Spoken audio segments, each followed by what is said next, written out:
अच्छा, एक चीज यहाँ से बहुत बढ़िया सीखने को मिलती है कि राजा जनक ने अपनी बिटिया की शादी बहुत बड़े घर में की। त्रिलोकीनाथ हैं, मर्यादा पुरुषोत्तम श्री राम जी, मतलब जिनके सब कुछ है। कहीं ना कहीं किस्मत होती है। अगर राजा जनक जानते कि मेरी बेटी को 14 वर्षों का वनवास होगा तो अपनी बिटिया कबीर राम जी के लिए करते? जीवन में नहीं। आजकल लोग कहते हैं कि पैसा अगर न हो, लड़के की जॉब न लगी हो, घरवार परिवार, मतलब मैं सिर्फ इतना बोलती हूँ कि वो खाते पीते न हो, मतलब खाना पीना भी फर्क होता है। लड़की के लिए लड़का देखने जाओ और गांव वाले कह दें कि भैया खाते पीते हैं तो समझ लेना परिवार बढ़िया है, और भाई गांव वाले कह दें कि भैया पीते खाते हैं, बात एक ही है। पीते खाते तो समझ लेना पीने वाले मिल गए। तो बस इनसे सबसे बच के रहना। बाकी कभी कभी ऐसा होता है कि बड़े बड़े रंग, मतलब राजा जो थे वो जाने के बाद बेटियां घर में पहुंची तो वो भिखारी बन गए, और बड़े बड़े भिखारी जो थे वो बेटियों के कदम रखते ही राजा बन गए। ये भाग्य की किस्मत कुछ न कुछ होती है, क्योंकि राजा जनक की बिटिया कितने ऊंचे घराने में गई थी और 14 वर्षों का वनवास हो गया, वन वन भटकना पड़ा। हर पिता चाहता है कि मेरी बेटी बड़े घर में पहुंचे। बाप तो वो है माता हो, बिटिया के लिए जब बाप लड़का देखने जाता है ना तो उसी दिन बाप का चेहरा उतर जाता है। और बाप जब लौट के आएगा तो धोखे से बेटी पूछ ले, पापा कुछ ज्यादा मांग लिया क्या? तो बाप बोलता, नहीं लाडो, ज्यादा नहीं मांगा। वो क्या है ना, मैं ये सोच रहा हूं कि आज से 4थे महीने में तू पराई घर की हो जाएगी। ये घर, ये आंगन, ये परिवार, ये सब तेरा नहीं रहेगा। जो तू बात बात पे लड़ती थी, बात बात पे गालियां देती थी अपने भाई को, आज से तेरी कोई सुनने वाला नहीं होगा। मैंने तो कई बेटियां ऐसी देखी, बिटिया जब पैदा होती है ना तो भाग्य, संस्कार और लक्ष्मी लेके आती है। बाप चाहे कितना भी गरीब हो, पिता चाहे कितना भी गरीब हो, और लड़के वाले अगर 10-15 लाख रुपए मांग लें तो 1 महीने पहले से भागेगा, दौड़ेगा, धन इकट्ठा कर लेगा। लेकिन बिटिया की विदा करते ही करते बाप एक कोने में गिर पड़ता है, और जितने भी हिसाब किताब करने वाले आएंगे तो बोलेगा, भैया अभी आप 2 दिन रुक जाओ, क्योंकि लक्ष्मी गई वो तो गई, मेरे हाथों और पैरों को तोड़ के चली गई। आपका बेटा जितनी बार आपकी तबीयत नहीं पूछ पाएगा घर पे रह के, उतनी बार बिटिया ससुराल जाकर के पापा से 10 बार फोन कर लेगी, पापा आप ठीक है ना, आप दवा टाइम से खाते हैं ना, आपने भोजन कर लिया ना, आप स्वस्थ हैं ना। बिटिया 10 बार बाप को फोन करेगी, पल पल की खबर लेती रहेगी।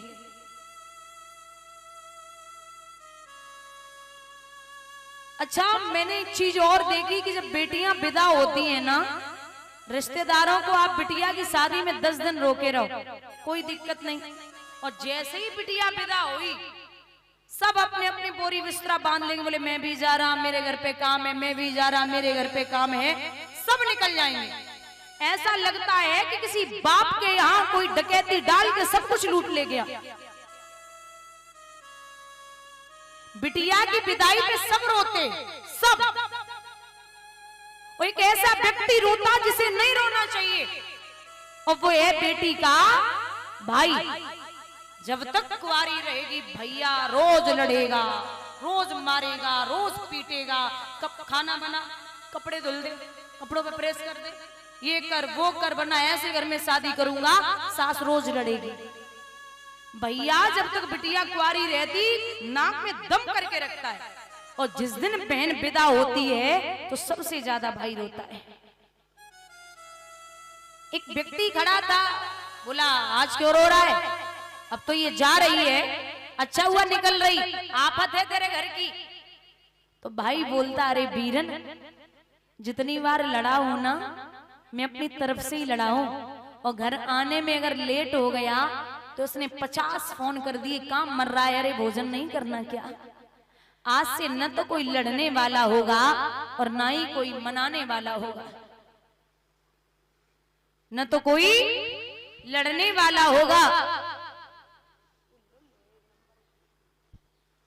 और ना ही कोई मनाने वाला होगा।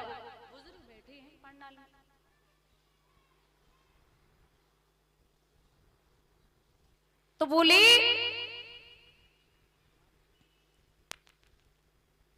कि मैं अब इसके बिना एक पल नहीं रह सकता,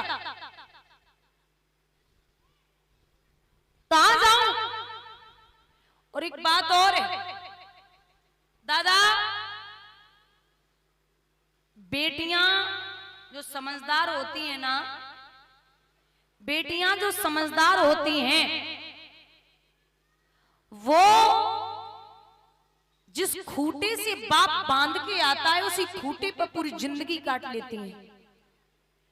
और कई बेटियां हमने ऐसी देखी हैं कि चाचा ताऊ पिताजी में अगर लड़ाई हो जाए मायके में, तो ससुराल से बेटियां आती तो सबके घर जाती, उन्हें कोई दिक्कत नहीं है। और ऐसा करना भी है, अगर मायके में लड़ाई हो जाए तो आप निश्चिंत रहो, वो चाचा ताऊ बाप तुम्हारे रोज लड़ेंगे, रोज उनका झगड़ा होगा, सलाह होगी, लेकिन आपको लड़ाई मान करके अपने घर पे नहीं बैठना है। आप सबके आ जाओ, सबका सम्मान करो, किसी की बुरी मत बनो क्योंकि तुम पराए घर की हो। महाराज बहनें तो ऐसी होती हैं, बाप को पता चल जाए कि बेटे ने गलती की और बाप अपने बेटे को फोन करे कि लाला घर पे आजा कुछ काम है, मारने पीटने के लिए, तो बहन चुपचाप फोन कर देगी 2-3 घंटे बाद आना वरना तेरी क्लास लगाई जाएगी, मैं भी नहीं बचा पाऊंगी। पापा बहुत गुस्से में हैं। 1000 बार अपने भाइयों को बचाने की बहन कोशिश करती है। और तो छोड़ो, अगर बाप पे, वो पिता पे या भाई पे जरा सी तंगी आ जाए, कमजोरी पड़ जाए, तो ये समझ लो बहन के घर खुद का पैसा न हो तो जितना भी जेवर सोना चांदी होगा चुपचाप गिरवी रख के भाई को पैसे दे देगी, तू अपना काम चला लेना, बाद में दे जाना। बेटियां ऐसी होती हैं, जितने भी एहसान कर लोगे आप तब भी उल्ट नहीं हो पाओगे। राजा जनक बहुत रोए, लेकिन आज 4 दामाद ऐसे हैं जो बेटियों को खुश रखने वाले हैं। लिखते हैं विद्वान, फिर एक पूर्वी भाषा में भजन आता है, आज मिथिला नगरिया निहाल सखियां, आज मिथिला नगरिया निहाल सखियां, चारों दुल्हा में बड़का कमाल सखियां, चारों दुल्हा में बड़का कमाल सखियां।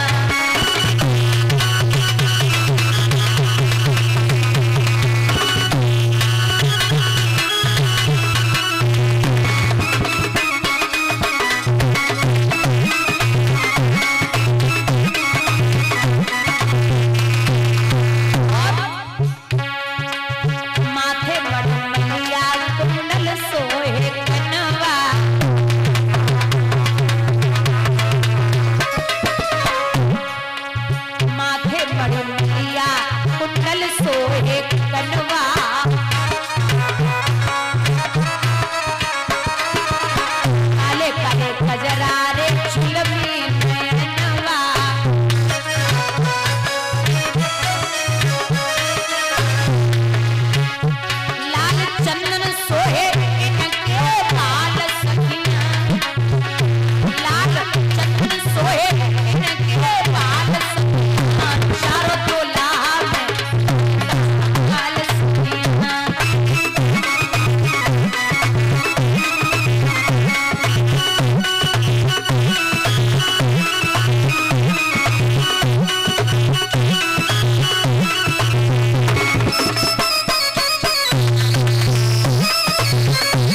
गोरे गोरे चुड़िया माने,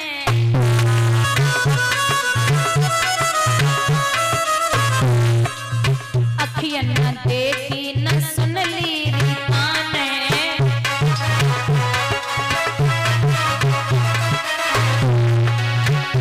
जुग जुग जीवे जोड़ी बेमिसाल सखियां, जुग जुग जीवे जोड़ी बेमिसाल सखियां, चारों तोला में लाल सखियां।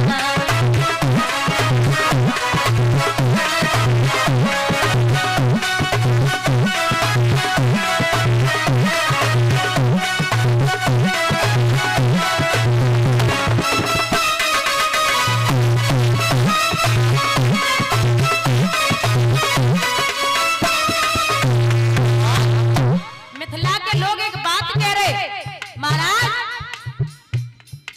जिनका लाने जोगी, जिनका लाने जोगी योगी तप पुण्य करहे,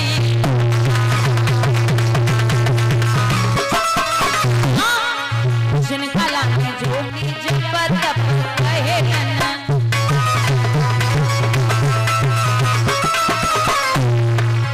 सोई आज मिथिला में कौन बन अइलन,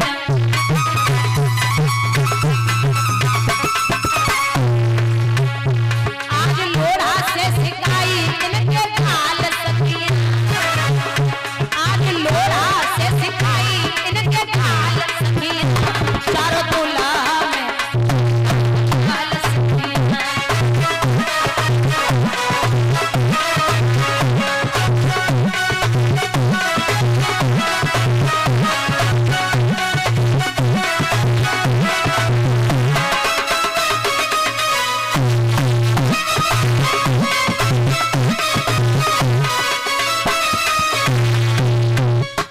जीवन में कोई भी कार्य करें, बहुत ध्यान से सुनना, आप जीवन में कोई भी कार्य करें और जब तक उसमें कृष्ण या राम जो भी है प्रभु शामिल नहीं है, तब तक वो काम आपका कभी पूर्ण होने वाला नहीं है।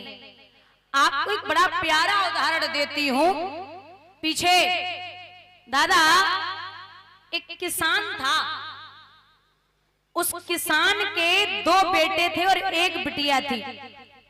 किसान ने मरने से पहले एक बात कही थी कि मैं जब मर जाऊं तो हमारी जो जायदाद है उसका आधा हिस्सा मेरे बड़े बेटे को और चौथाई का हिस्सा मेरे छोटे बेटे को और 5वां हिस्सा मेरी बिटिया को देना है। ठीक है। कुछ दिन बाद किसान मर गए, तो जब मरे तो उनके जायदाद में कुल 19 ऊंट निकले। कितने? 19 ऊंट निकले। अब महाराज बोले कि आधा हिस्सा देना है बड़े बेटे को, तो 19 के आधे तो हो नहीं सकते। तो बोले फिर क्या करें? बोले काम करो, एक बेच दो और जो पैसा आवे बाकी आधे आधे कर लो। बोले नहीं, हिस्सा तो पूरा ही पूरा होगा, बाप की जायदाद है। बोलो ठीक है। अब दादा 4 दिन तक पंचायत चली, लेकिन 19 ऊँटन को बंटवारा नहीं है। रो 5वें दिन एक समझदार व्यक्ति वहां से निकला। जब निकला तो उसके हाथ में एक ऊंट था। बोले भैया ये भीड़ भाड़ कैसी है? बोले यहाँ 19 ऊँटों का बंटवारा नहीं हो पा रहा। बोले आपके हाथ में भी एक ऊंट है? बोले हाँ है। तो बोले मर कौन गया? बोले इनके पिता। अरे वो तो हमारे बड़े मित्र थे। ले 19 तुम्हारे और एक हमारा और शामिल करो। 19 और 1 20। अब 20 के आधे करो, कितने रह गए? 20 के आधे कितने हुए? 10। महाराज 10 ऊंट दे दिए बड़े बेटे को। अब बोले चौथाई का हिस्सा देना है छोटे बेटे को। तो बोले क्या करें? बोले 4 पंचे 20, 5 ऊंट दे दिए छोटे बेटे को। बोले 5वां हिस्सा देना है बिटिया को, तो 5 चौकू 20, 4 ऊंट दे दिए बेटी को। अब 10 बड़े बेटा को, 5 छोटे बेटा को कितने है गए 15 और 4 बिटिया को कितने है गए 19। जाको ऊंट हो तो 20 में बोलो तुम्हारा बंटवारा होगा हमें वापस दे दो। मैं आपको ये समझाना चाहती हूँ कि 5 कर्म इंद्रियां हाथ पैर मुंह मूत्र द्वार और मन द्वार, हाथ पैर मुंह मूत्र द्वार और मन द्वार, और 5 ज्ञानेंद्रियां आंख कान नाक जीभ और त्वचा 10, और 5 तत्व पृथ्वी जल वायु अग्नि और आकाश कितने हैं गए 15, और 4 अंतःकरण मन बुद्धि चित्त और अहंकार 15 और 4 19। और जब तक आप पूरे जीवन में कृष्ण शामिल भीष्मा नहीं करोगे तब तक कोई भी बंटवारा होने वाला नहीं है। बोलिए गोविंद भगवान की। राजा जनक बड़े प्रसन्न हैं कि बड़े बेटे को राजगद्दी दी जाएगी। पूरे नगर में ढिढोरा बज रहे हैं। लिखते विद्वान ए राजा बनाए जाएंगे हमारे राम राजा बनाए जाएंगे।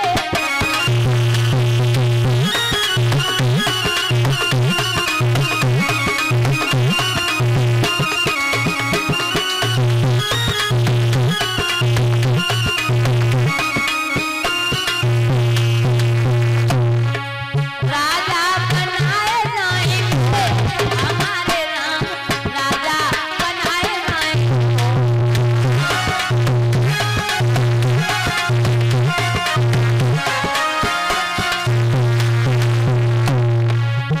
ब्रह्मलोक से ब्रह्मा जी आए,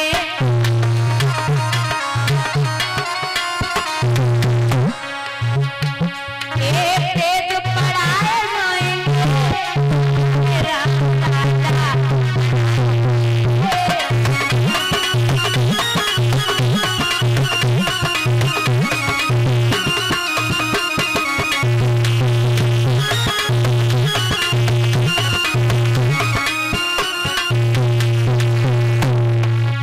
कैलाश पर्वत से बोले जी आए, थोड़ा वॉल्यूम बढ़ाइए। कैलाश पर्वत से बोले जी आए,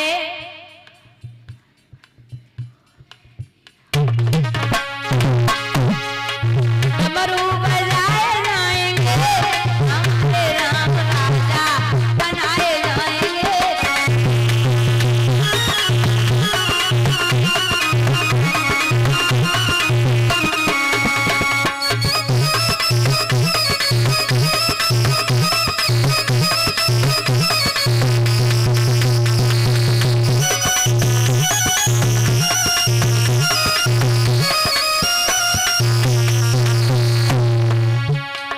ए सत्यलोक से नारद जी आए,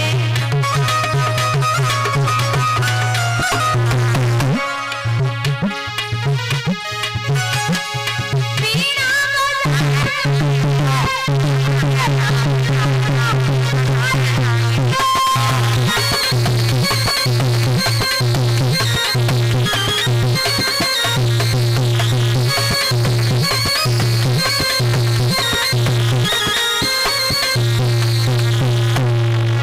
गुरु वशिष्ठ जी तिलक करेंगे,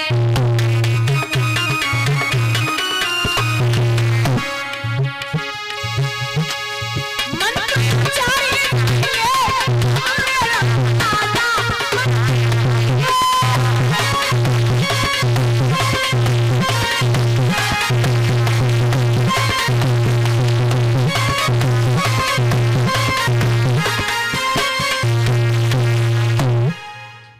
बहुत खुशी है। इधर महाराज मैया कैकई कोप भवन में लेटी है। सब दिखाई दे रहे लेकिन कैकई दिखाई नहीं दे रही। तो राजा दशरथ ने विचार किया, ये माताओं बोलना मत कीजिए आप,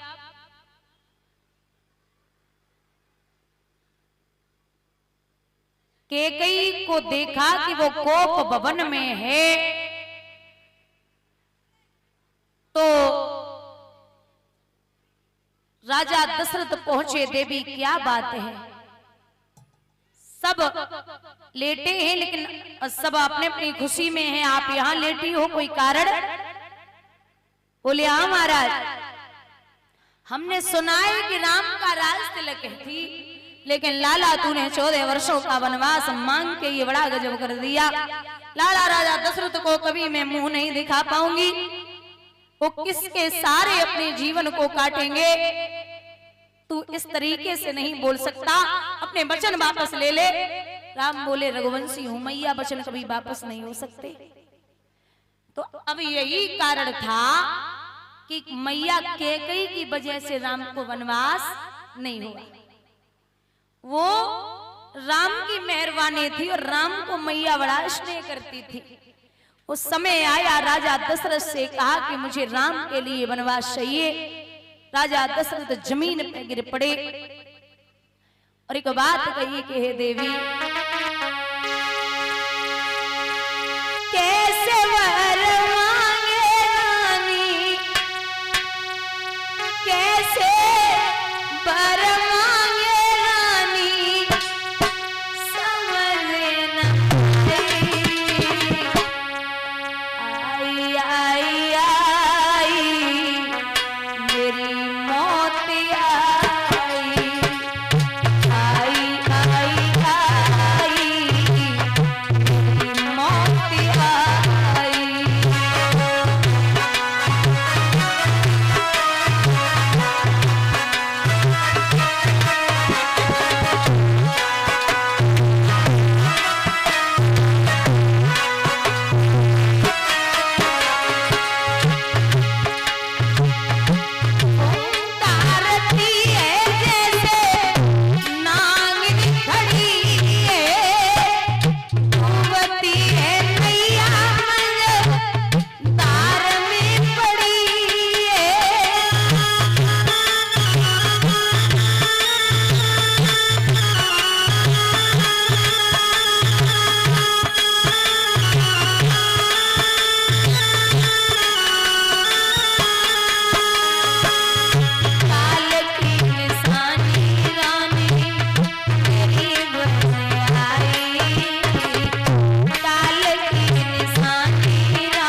राजा दशरथ बेहोश होके गिर पड़े। कैकेयी ने जंगलाए की बात कही कि प्रात होत मुनि बेश धर, जो न राम बन जाए मोर मरन रो अस जरन, नप सोचो मन माहे। अगर सुबह होते ही राम बन के लिए नहीं गए तो जिस द्वार से राम नहीं निकलेंगे उसी द्वार से मेरी अर्थी निकलेगी, इतना याद रखना। समझ गए कि अब ये नहीं मानने वाली। राम को पता चला तो राम तो बड़े प्रसन्न है।